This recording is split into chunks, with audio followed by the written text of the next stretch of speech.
ഇന്ന് രാവിലെ സ്റ്റാർട്ട് ചെയ്യണമെന്ന് പറഞ്ഞാലേ ഏകദേശം ഒരു 7 മണി അല്ലെങ്കിൽ അതിന് മുമ്പേന്ന് പറയാം അവർ വിളിച്ച് എണീപ്പിച്ചിട്ടുണ്ടായിരുന്നു. ഭയങ്കര ചെറുപ്പമായി. കാരണം അത്യാവശ്യം നേരം ഉറങ്ങാമെന്നൊക്കെ വിചാരിച്ച് കിടന്നതാണ്. ഈ തലകൾ വേഗം വിളിച്ച് എണീപ്പിച്ച് റെഡി ആവണില്ലേ അങ്ങനെ ഓരോന്നൊക്കെ ചോദിച്ച്. പിന്നെ ഇവർക്ക് കാണുന്ന എല്ലാ ആൾക്കാരും വരുന്ന ഭാഗത്തായതുകൊണ്ട് തന്നെ അവർക്കും ഡിസ്റ്റർബാണ്. വേഗം സാധനങ്ങളൊക്കെ സെറ്റാക്കി. ഭയങ്കര തണുപ്പ്. ആ പുലർച്ച എന്നുള്ളൊരു ഫീലിങ്ങിൽ ഇങ്ങനെ വണ്ടി ഓടിച്ച് ഇങ്ങനെ പോവുകയാണ്. അങ്ങനെ ഇനി അടുത്ത് പോകണമെന്ന് പറഞ്ഞാൽ ഈ പട്ടേലിൻ്റെ പ്രതിമയില്ലേ, സ്റ്റാച്യു ഓഫ് യൂണിറ്റി, അവിടേക്ക് പോകാൻ വേണ്ടിയിട്ടാണ്. തലേ ദിവസം മറ്റേ മലയാളീസിനെ കണ്ടപ്പോൾ അവർ പറഞ്ഞിരുന്നു ആ സ്ഥലത്തേക്കാണ് പോകുന്നത്. അങ്ങനെ ഇങ്ങനെ പോകുന്ന വഴിക്ക് തന്നെ ഒരുപാട് ഇങ്ങനെ ഓറഞ്ചൊക്കെ കുറേ വിൽക്കുന്നുണ്ടായിരുന്നു. അപ്പോൾ അതൊക്കെ എന്ത് ചെയ്ത് മേടിച്ച് വണ്ടിയിൽ വെച്ച്. നല്ല റേറ്റ് കുറവ്, എത്ര 1 കിലോന് 25 രൂപ ആ റേറ്റൊക്കെ ഉള്ളൂ. അങ്ങനെ അത് കഴിഞ്ഞിട്ട് ഇങ്ങനെ ഓരോന്ന് മേടിച്ച് ഇടയ്ക്കിടയ്ക്ക് കഴിക്കും. അങ്ങനെ പോകുന്ന വഴിക്കുണ്ട് കുറേ വലിയ കാളവണ്ടികളിൽ നിറച്ചുണ്ടാവും ഈ കരിമ്പൊക്കെ ഇല്ലേ, കരിമ്പൊക്കെ ഇങ്ങനെ കാളവണ്ടിയിൽ നിറച്ചും ഇങ്ങനെ കൊണ്ടുപോകണം. അപ്പോൾ എനിക്ക് മനസ്സിലായി എവിടെയെങ്കിലും എടുത്തൊരു ഷുഗർ പഞ്ചസാര ഉണ്ടാക്കുന്ന ഒരു ഷോപ്പ് ഉണ്ടെന്ന് മനസ്സിലായി. അപ്പോൾ ഈ ഫാക്ടറി ഉണ്ടെന്ന്. പിന്നെ ഇനി അടുത്ത് അവിടെ പോകാമെന്നുള്ള പ്ലാനിൽ ഇങ്ങനെ പോവുക. പിന്നെ കുറേ പോയതിൻ്റെ ശേഷം നേരെ ഒരു വലിയൊരു ഫാക്ടറി ഉണ്ട്, എല്ലാ കാളവണ്ടികളും വരുന്ന ഫാക്ടറി ഉണ്ട്. പക്ഷെ അതിൻ്റെ ഉള്ളിൽ പോയപ്പോൾ അവർ നമ്മളെ കടത്തിയിടാൻ സമ്മതിച്ചില്ല. എന്താണെന്നറിയില്ല, കുറേ ദൂരത്ത് നിന്ന് പറഞ്ഞുകൊണ്ട് എന്താണാവോ അവരുള്ളിലേക്ക് പെർമിഷൻ ഇല്ലയെന്ന് പറഞ്ഞു. ബാക്കിയുള്ളവരൊക്കെ പോകുന്നുണ്ട്, നമ്മൾ കടത്തിയിട്ടില്ല. അങ്ങനെ ഇനിയിപ്പോൾ ആ കാര്യത്തിൽ ആകെ ചടച്ചിട്ട് ഇങ്ങനെ പോവുക. അങ്ങനെ പോണതിൻ്റെ ഇടയ്ക്കാണ് ചെറിയൊരു ഇതേപോലത്തെ പഞ്ചസാര ഉണ്ടാക്കണമെന്നുള്ളൊരു തോന്നി എനിക്ക് കണ്ടപ്പോൾ. അത് നേരെ ഉള്ളിൽ കയറിയപ്പോൾ ഇവർ ശർക്കര ഉണ്ടാക്കുന്ന ടീംസാണ്. അങ്ങനെ അവിടെ പോയപ്പോൾ തന്നെ അവർക്കൊക്കെ ഞാൻ പറഞ്ഞു എനിക്ക് കുറച്ച് വീഡിയോസ് എടുക്കണം, അങ്ങനെ കാണട്ടെ, കുഴപ്പമില്ല അങ്ങനെ ചോദിച്ചപ്പോൾ അവർക്ക് ഭയങ്കര സന്തോഷം. അതിനെന്താ ആയിക്കോട്ടെ എന്ന് പറഞ്ഞ് എന്നോട് ചോദിച്ചു ചായ കുടിക്കുമെന്ന് ചോദിച്ചപ്പോൾ ഞാൻ പറഞ്ഞു കുഴപ്പമില്ല പറഞ്ഞു. അങ്ങനെ ഫസ്റ്റ് ഫ്രീ ആയിട്ടുള്ള ചായ അവിടെ നിന്നാണ് കിട്ടുന്നത്. ഇതുവരെ ഫ്രീ ആയിട്ട് സാധനങ്ങളൊന്നും കിട്ടിയില്ല എന്നാണ് എൻ്റെ ഓർമ്മ. ഫസ്റ്റ് ഫ്രീ ആയിട്ടുള്ള ചായ, അതും നല്ല കിട്ടില്ല ചായ ആയിരുന്നു, നല്ല ടേസ്റ്റ് ഉണ്ടായിരുന്നു. എന്തോ ശർക്കര കിട്ടിയിട്ടുള്ളതെന്ന് തോന്നുന്നു, എന്താണെന്നറിയില്ല, ഒരു പ്രത്യേകത ചോയ തന്നെ ആയിരുന്നു. അങ്ങനെ ഇവരുണ്ടാക്കുന്ന കരിമ്പിൻ്റെ ഇതൊക്കെ കാണാൻ പോയി. കണ്ടാൽ പിന്നെ ചിലപ്പോൾ ശർക്കര നമുക്ക് കഴിക്കാൻ തോന്നി വരില്ല. അതൊക്കെ ഓരോരുത്തരുടെ മൈൻഡ് അനുസരിച്ചിട്ടാണ്. കാരണം ഈ സാധനമൊന്നും കഴുകാണ്ട് ഡയറക്റ്റ് ജ്യൂസ് അടിക്കും. കാണുമ്പോൾ ഒരു ചളി പോലെ അങ്ങനെ ഈ ഇതൊക്കെ വന്നിട്ട് കിടക്കുന്ന കാണുമ്പോൾ. അങ്ങനെ അത് ചൂടാക്കിയിട്ട് അതിൽ നിന്ന് എടുത്ത് ഫിൽറ്റർ ചെയ്തിട്ട് അടുത്തേക്ക് മാറ്റും. പിന്നെ അതിൽ നിന്നും ചൂടാക്കിയിട്ട് അങ്ങനെ ഓരോ ലെയറായിട്ടാണ് ചെയ്യുന്നത്.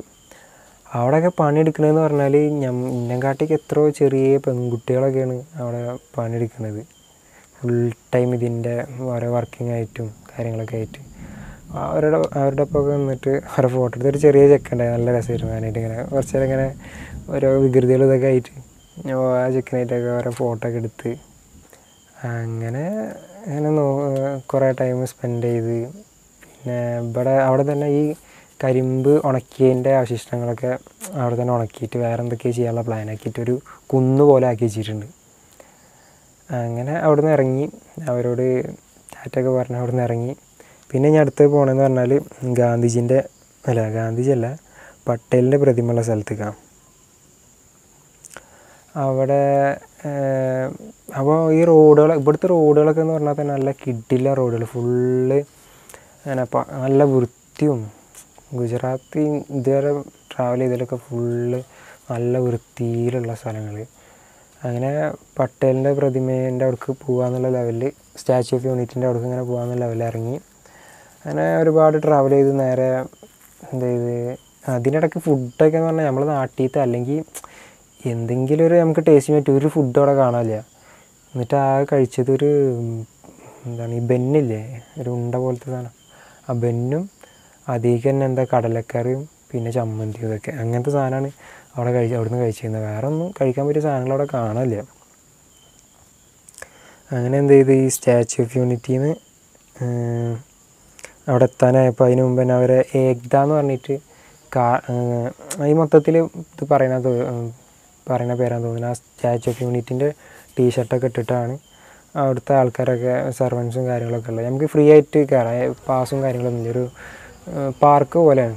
നല്ല അവിടെ പോയിട്ട് ഇരിക്കുക, നല്ല എന്താ പറയുക, പക്ക നീറ്റ്, നല്ല നാച്ചുറൽ, ഫുൾ ഒരുപാട് ചെടികളും മരങ്ങളും, ഒരു നല്ല വൃത്തി, ഒരു പ്രത്യേക നമുക്ക് മൈൻഡൊക്കെ റിഫ്രഷ് ചെയ്യാൻ വേണ്ടി പോയിരിക്കാൻ പറ്റിയൊരു ബെസ്റ്റ് പ്ലേസാണ്. നമ്മൾ ഇവിടെ പോകുമ്പോൾ തന്നെ ഇവർ നമ്മളെ ഭയങ്കരമായിട്ട് വെൽക്കം ചെയ്യുക, അതിൻ്റെ ഉള്ളിലേക്ക് ഇതാക്കുക. അങ്ങനെ നേരെ ഉള്ളിലേക്ക് കയറി കഴിഞ്ഞപ്പോൾ ഒരുപാട് ചെടികൾ, ഒരു ഭയങ്കര ഡെക്കറേറ്റീവായിട്ട്. അത് കഴിഞ്ഞിട്ട് നേരെ പോകണം എങ്ങനെയാണെന്ന് വെച്ചാൽ ഈ മുളയായിട്ടുള്ള ഓരോ ഹാൻഡ് ക്രാഫ്റ്റ്സ് ആയിട്ടുള്ള ഓരോ സാധനങ്ങളൊക്കെ ഉണ്ടാക്കിയിട്ട് ഓരോ കീ ചെയിൻ, പേന, അങ്ങനെയുള്ള ഓരോ ഐറ്റംസ്, നല്ല രസമുള്ള ഐറ്റംസാണ്. പിന്നെ ഞാൻ അന്വേഷിച്ച സാധനങ്ങളൊന്നും അവിടെ ഉണ്ടായില്ലൊക്കെ സ്റ്റോക്ക് കഴിഞ്ഞിട്ടുണ്ടായിരുന്നു. പിന്നെ അത് കഴിഞ്ഞ് അവിടെ തന്നെ ചെറിയ ക്യാൻറ്റീനും കാര്യങ്ങളൊക്കെ ഉണ്ട്. അപ്പോൾ ക്യാൻറ്റീനിലൊക്കെ പോയിട്ട് കുറച്ച് നേരം ഇരുന്ന്, സാധനമൊന്നും മേടിച്ചില്ല, അവിടെ കുറച്ച് നേരം ടൈമൊക്കെ സ്പെൻഡ് ചെയ്ത് അങ്ങനെ ഇരുന്ന്. അപ്പോൾ ഇവിടെ നിന്നൊക്കെ നോക്കണേ എവിടെയാണ് ഈ സ്റ്റാച്യു ഓഫ് യൂണിറ്റി കാണാനില്ല, കാരണം ആകെ 5 കിലോമീറ്ററോടെ ഉള്ളൂ തോന്നുന്നു, അപ്പോൾ നോക്കിയിട്ട് കാണാനില്ല. അങ്ങനെ എന്ത് ചെയ്ത് ഇവിടുന്ന് വീണ്ടും നേരെ പോവുക. ഇങ്ങനെ കുറേ പോയിട്ട് പിന്നെ അങ്ങോട്ട് ഇവരെ വേറെ ഓരോ ഈ ഏക്ത എന്ന് പറഞ്ഞിട്ടുള്ളതിൻ്റെ വേറെ ഓരോ സെറ്റപ്പുകളൊക്കെ ഉണ്ട്. അങ്ങനെ അതും കഴിഞ്ഞ് നേരെ ഇങ്ങനെ പോവുകയാണ്. ഒരു പാലം വന്നു, ഒരു നദീൻ്റെ മുകളിൽ കൂടെയുള്ള പാലം. ആ പാലത്തിന്മേൽ കൂടെ ഇങ്ങനെ പാസ് ചെയ്ത് തുടങ്ങുമ്പോഴാണ് പട്ടേലിൻ്റെ പ്രതിമ അങ്ങനെ കാണാൻ തുടങ്ങി. കാണുമ്പോൾ നല്ല ചെറുതായിട്ട്, ദൂരത്തുള്ളതല്ല, അപ്പോൾ നല്ല ചെറുതായിട്ടാണ് കാണുന്നത്. അങ്ങനെ കുറേ കറക്റ്റ് പാലത്തിൻ്റെ സെൻറ്ററിൽ എത്തിയപ്പോൾ ഈ പട്ടേലിൻ്റെ പ്രതിമ കറക്റ്റ് സെൻറ്ററിലായി. അങ്ങനെ അവിടുന്ന് കറക്റ്റ് പിക്ക്, ഒരു നല്ല നൈസായിട്ട് ചെറിയ പിക്കാണ് എടുത്ത്. അങ്ങനെ പിന്നെ ഒരുപാട് ഡിസ്റ്റൻസ് ഉണ്ട് കേട്ടോ അവിടേക്ക് എത്താൻ. അങ്ങനെ നേരെ ഇങ്ങനെ പോണ വഴിക്കാണ് ഫുള്ള് ഈ റോഡിൻ്റെ 2 സൈഡും പ്രത്യേക തരങ്ങളിൽ ഇങ്ങനെ ആർട്ടിഫിഷ്യലായിട്ട് തെങ്ങൊക്കെ ഫുള്ള് കളർഫുള്ളായിട്ട് ആർട്ടിഫിഷ്യലായിട്ട് ഉണ്ടാക്കിയിട്ട്, നിലത്ത് ഫുള്ള് മണൽ അങ്ങനത്തെ സെറ്റപ്പിൽ ആർട്ടിഫിഷ്യലായിട്ട് ഉണ്ടാക്കിയിട്ട്. അങ്ങനെ നേരെ കുറച്ച് ട്രാവൽ ചെയ്ത് അങ്ങനെ എന്ത് ചെയ്ത് അവിടെ പട്ടേലിൻ്റെ പ്രതിമൻ്റെ അവിടെ എത്തി. അങ്ങനെ അവിടെ എത്തിയിട്ട് ഞാൻ ഇവിടേക്ക് ടിക്കറ്റ് എടുക്കുന്ന കാര്യങ്ങൾ അന്വേഷിക്കുക. അപ്പോഴാണ് നല്ലൊരു പണി കിട്ടിയത് അറിഞ്ഞത്. അപ്പോഴാണ് എന്താ വെച്ചാൽ അവിടെ എത്തുമ്പോൾ ടിക്കറ്റിന് ആദ്യം ബുക്ക് ചെയ്യണം. അതായത് ഇവരെ ഗുജറാത്ത് ഗവൺമെൻറ്റിൻ്റെ ഒരു സൈറ്റ് ഉണ്ട്, ഗവൺമെൻറ്റിൻ്റെ സൈറ്റ്. ആ സൈറ്റിൽ കയറിയിട്ട് നമ്മൾ അന്നത്തത് ഓരോ സ്ലോട്ട് ബുക്ക് ചെയ്യണം. അതായത് ഇന്ന ടൈമിൽ കയറുക, അതായത് ഒരു 2 മണിക്കൂർ ഗ്യാപ്പാന്ന് തോന്നുന്നു, 4 മണി ടു 6 മണി, അല്ലെങ്കിൽ ഒരു 2 മണി ടു 4 മണി, ആ ഒരു ഗ്യാപ്പിൽ നമ്മൾ സ്ലോട്ട് ബുക്ക് ചെയ്യണം.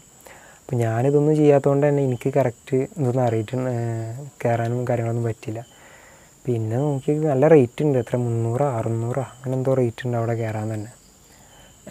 ജസ്റ്റ് അതിൻ്റെ അടിയിൽ പോയിട്ട് ഇരിക്കാൻ, പിന്നെ അതിൻ്റെ അടി പോകാൻ 1200 രൂപ. അങ്ങനെ റേറ്റൊക്കെ അത്യാവശ്യം ഉണ്ട്, നമ്മൾ സാധാ സ്ഥലങ്ങളിൽ കയറുന്ന പോലെ ഒന്നുമല്ല. പിന്നെ അവിടെ തന്നെ ബസ് സർവീസ്, ഇവരെ ഏകത്തെ ഫുള്ള് കറങ്ങാനുള്ള ബസ് സർവീസും കാര്യങ്ങളൊക്കെ ഉണ്ട്. അങ്ങനെ എന്ത് ചെയ്ത് പിക്കൊക്കെ എടുക്കാൻ നോക്കിയാൽ അതിൻ്റെ പ്രതിമൻ്റെ തൊട്ട സൈഡിൽ വരുന്ന രീതിയിൽ. പക്ഷേ അപ്പോഴത്തെ ഒരു ലൈറ്റിങ്ങൊക്കെ പറഞ്ഞാൽ ഒരു വേറെ രീതിയിൽ, കറക്റ്റ് സൂര്യന് നേരെ ഓപ്പോസിറ്റ് ലൈറ്റ് അടിക്കുക, അതുകൊണ്ട് ഫോട്ടോ നല്ല വൃത്തിയിലെടുക്കാൻ പറ്റില്ല. അങ്ങനെ കുറച്ച് നേരം അവിടെയൊക്കെ സ്പെൻഡ് ചെയ്ത് നേരെ ഇറങ്ങി വന്ന് വണ്ടി എടുക്കാൻ നേരത്ത് അവിടെയുള്ള ഗുജറാത്തികൾ തീരെ വിടുന്നില്ല. അവർക്ക് ഫോട്ടോ എടുക്കുക, അവരിങ്ങനെ ഓരോ ഇന്ന കളിയാക്കണ പോലെയൊക്കെ എനിക്ക് ഫീൽ ചെയ്യണത്. നമുക്ക് അറിയില്ലല്ലോ, നമ്മളിപ്പോൾ വേറെ ആളെ കണ്ടിട്ടുണ്ടെങ്കിൽ നമ്മളെ ഭാഷയിൽ കളിയാക്കൂലേ, ആ ഒരു രീതിയിലൊക്കെ അവരിങ്ങനെ ഓരോന്നും പറഞ്ഞ് ചിരിക്കണമൊക്കെ ഉണ്ട്. എന്നിട്ട് തന്നെ എൻ്റെ ഒപ്പം നിന്നിട്ട് ഒരുപാട് ഫോട്ടോസ് എടുത്ത്, പിന്നെ അതേപോലെ തന്നെ അവർ വണ്ടിയിൽ ഇരുന്നിട്ട് ഫോട്ടോസൊക്കെ എടുത്ത്. അങ്ങനെ പോവാൻ നിൽക്കുമ്പോഴാണ് അങ്ങനെ ഗേറ്റ് കടക്കുമ്പോൾ ഉണ്ട് ഒരു വണ്ടി ഫ്രണ്ടിലേക്ക് വന്ന്. വണ്ടി ഏതാണെന്ന് ഓർമ്മയില്ല, ഹോണ്ടയുടെ ഏതോ വണ്ടിയാണ് തോന്നുന്നത്. വണ്ടി വന്നിട്ട് സ്റ്റോപ്പ് ചെയ്ത് എന്നിട്ടുണ്ട് കേരളത്തിൽ എവിടെയാണെന്ന്. അടുത്ത സ്ഥലത്തുനിന്ന് മലയാളീനെ തന്നെ കണ്ട്. അങ്ങനെ ഞാൻ ഇവരെന്നിട്ട് വേഗം പാർക്കിൻ്റെ ഉള്ളിലേക്ക് പോയി. അപ്പം ഞാൻ എന്നിട്ട് നേരെ വണ്ടി എടുത്ത് ഇവരെടുത്ത് പോയി. ഇവരെങ്ങനെയാ വെച്ചാൽ ഇവിടെ കൊട്ടാരക്കരയുള്ള ടീംസാണ്. അപ്പോൾ ഇവിടെ കച്ച് എന്ന് പറഞ്ഞ സ്ഥലമുണ്ട്, വൈറ്റ് റാന്നുള്ള. അപ്പോൾ അവിടെ സെറ്റില്ല, ഒരുത്തൻ ഈ സ്റ്റാച്യു ഓഫ് യൂണിറ്റിൻ്റെ അവിടെ. അങ്ങനെ ഫുള്ള് ഗുജറാത്തിലുള്ള ആൾക്കാരാണ്, മലയാളീസ് തന്നെയാണ്. പക്ഷേ ജനിച്ചത് കേരളത്തിലാണെന്നുള്ളൂ, ബാക്കി വളർന്നതും കാര്യങ്ങളൊക്കെ ഇവിടെ തന്നെ. പക്ഷേ മലയാളം പക്കായിട്ട് പറയട്ടോ, നല്ല വൃത്തിയിൽ തന്നെ മലയാളം പറയും. അങ്ങനെയുള്ള ആൾക്കാരാണ്. അപ്പോൾ അവരെ കണ്ടിപ്പോൾ എന്തോ കുറേ നേരം സംസാരിച്ചിരുന്നു.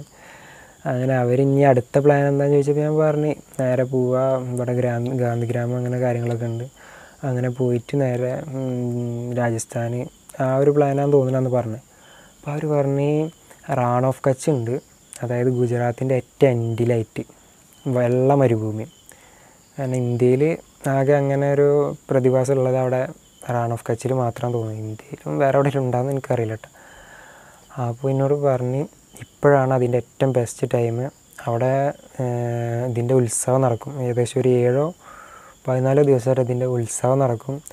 ആ നടക്കുന്ന ടൈം ഇപ്പോഴാണ്. ഈ ഇപ്പോൾ പോകുന്നുണ്ടെങ്കിൽ അത് ഏറ്റവും ബെസ്റ്റ് ടൈമാണ്. പിന്നെ പോയിട്ടുണ്ടെങ്കിൽ 2-3 ദിവസം നിൽക്കാൻ വേണമെന്നൊക്കെ പറഞ്ഞു. അപ്പോൾ എനിക്ക് പെട്ടെന്നൊന്ന് ഡൽഹിയിലെത്തേണ്ട ആവശ്യം ഉണ്ടായിരുന്നു. പക്ഷെ എന്നാലും ഏതായാലും ഇതുവരെ എത്തിയല്ല. അപ്പോൾ കുഴപ്പമില്ല, പോയിട്ട് പിന്നെ സ്പീഡാക്കാമെന്ന് വിചാരിച്ച്. ഏതായാലും കറക്റ്റ് സീസണൊക്കെ ഒത്തു വന്നതല്ലേ. അങ്ങനെ നേരെ എന്ത് ചെയ്ത് ആ വൈറ്റ് റാൻ എന്നുള്ള സ്ഥലത്തേക്ക് പോയി. വൈറ്റ് റാൻ എന്നുള്ള സ്ഥലത്തേക്ക് പോകാൻ വേണ്ടി പ്ലാൻ ചെയ്തിട്ടാണ്.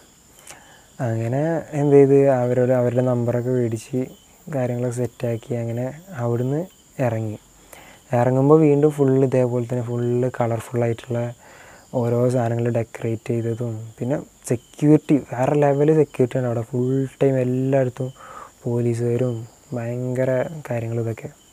പിന്നെ അങ്ങനെ നേരെ അവിടെ നിന്ന് ഇറങ്ങിയിട്ട് അടുത്ത് പോണ സ്ഥലം എന്ന് പറഞ്ഞാൽ ഈ ഗാന്ധിഗ്രാം അങ്ങനെ എന്തോ പറയും. അങ്ങനെ അവിടുന്ന് നേരെ അടുത്ത് പിന്നെ പോയ സ്ഥലം എന്ന് പറഞ്ഞാൽ അവിടുന്ന് തന്നെ ഇങ്ങനെ തിരിച്ചു വരുന്ന ടൈമിലാണ് എനിക്ക് ഈ പ്രതിമനെ പിന്നെ അതുപോലെ തന്നെ ഈ വണ്ടിനെയും ഒരുമിച്ച് നിർത്തിയിട്ടൊരു ഫോട്ടോ എടുക്കണമെന്നുണ്ട്. ഐ മീൻ കറക്റ്റ് ആ പ്രതിമ കിട്ടണം. ഒരേ ഫ്രെയിമിൽ തന്നെ പ്രതിമനെ ഈ സ്റ്റാച്യു ഓഫ് യൂണിറ്റിയും പിന്നെ അതുപോലെ തന്നെ ഈ ചേതക്കും കൂടി ഒരുമിച്ച് ഒരു ഫ്രെയിമിൽ കിട്ടണം എന്നുള്ളൊരിതുണ്ട്. അപ്പോൾ അങ്ങനെ എന്ത് ചെയ്ത് വണ്ടി ഒരു സ്ഥലത്ത് കറക്റ്റ് ആ പൊസിഷനിൽ സൈഡാക്കി. പിന്നെ ഞാൻ ഫോൺ വെക്കാൻ പറ്റുന്ന ട്രൈപോഡ് സെറ്റ് ചെയ്ത് എടുത്തിട്ടുണ്ടായിരുന്നു കേട്ടോ. ഇതുവരെ മടി കൊണ്ട് ഞാൻ ആ സാധനം യൂസ് ചെയ്തില്ല. ഇപ്പോൾ ഏതായാലും യൂസ് ചെയ്യാൻ ആവശ്യം വന്ന ടൈമാണ്. വേറെ ഒരാളും മനുഷ്യനും ആ ഭാഗത്ത് ഫോട്ടോ എടുക്കാനില്ല. അങ്ങനെ ചേതക്കിൻ്റെ ഫോട്ടോ ഒക്കെ എടുത്ത് ഇനി ഞാനും ചേതക്കും നിന്നിട്ടുള്ള ഒരു ഫോട്ടോ എടുക്കാൻ വേണ്ടിയിട്ട് ഈ സാധനം നോക്കിയപ്പോൾ ഇതിൻ്റെ ഫോൺ വെക്കുന്ന സാധനം മിസ്സിങ്. അപ്പോൾ ഇത്ര ദൂരം ഈ സാധനം എടുത്ത് വന്നത് വെറുതായി, ആകെ ചടച്ച്. അങ്ങനെ ഞാൻ നിൽക്കുന്ന ഫോട്ടോ എടുത്തില്ല, വണ്ടി നിൽക്കുന്ന ഫോട്ടോ എടുത്ത്. പിന്നെ വേറെ ഒന്നുണ്ട്, നമ്മൾ ഈ സാധനം ഇത്രയും പൈസ ചിലവാക്കിയിട്ട് എന്താണ് കാണാനുള്ളതെന്ന് ഒരാൾക്കും ഇല്ല. വെറുതെ എന്തൊരു സാധനം അവിടെ ജസ്റ്റ് ഒരു പ്രതിമ കാണാം, ആ ഒരു രസമുണ്ട്. അല്ലാണ്ട് ഇത്ര പൈസ ചിലവാക്കിയിട്ട് എന്തിനാ വെറുതെ ഇതൊക്കെ. അങ്ങനെ പിന്നെ ഇനിയിപ്പോൾ ഏതായാലും നമ്മൾ പ്ലാനും മാറ്റിയല്ലോ, നേരെ റൗൺ ഓഫ് കച്ചിക്ക് പോകാനുള്ള പ്ലാനാക്കിയിരിക്കുന്നു. അപ്പോൾ ഇനി അങ്ങോട്ട് പോകാമെന്നുള്ള പ്ലാനിൽ എന്ത് ചെയ്ത് നേരെ നമ്മളെ റൂട്ട് മാറ്റി അങ്ങോട്ട് പിടിച്ച്. അങ്ങനെ പോണ വഴിക്കാണ് ഒരു 2 പെട്രോൾ പമ്പിലായിട്ട് ഞാൻ ചോദിച്ച്. അവർ ഫസ്റ്റത്തെ പെട്രോൾ പമ്പിൽ ഒരുമാതിരി റിയാക്ഷൻ, പറ്റില്ല അതാണ് ഇതാണ് അങ്ങനത്തെ റിയാക്ഷൻ. രണ്ടാമത്തേൽ ചോദിച്ചപ്പോൾ അവർ പറ്റില്ല എന്ന് പറഞ്ഞ് പോയിക്കോന്ന് പറഞ്ഞ്.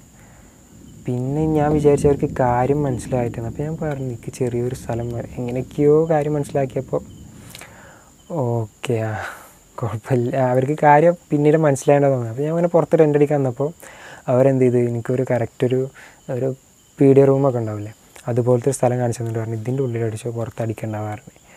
കറക്റ്റ് സെറ്റ് സ്ഥലം കിട്ടി. അങ്ങനെ എന്ത് ചെയ്ത് അതിൻ്റെ ഉള്ളിൽ ടെൻറ്റ് സെറ്റ് ചെയ്ത് കെടുക്കാൻ നേരത്താണ് ഇവരെ വന്നിട്ട് ഇങ്ങനെ അങ്ങനെയൊക്കെ കടിക്കണൊക്കെ ആക്ഷൻ കാണിച്ചിട്ട് നോൺ വെജ് വേണം.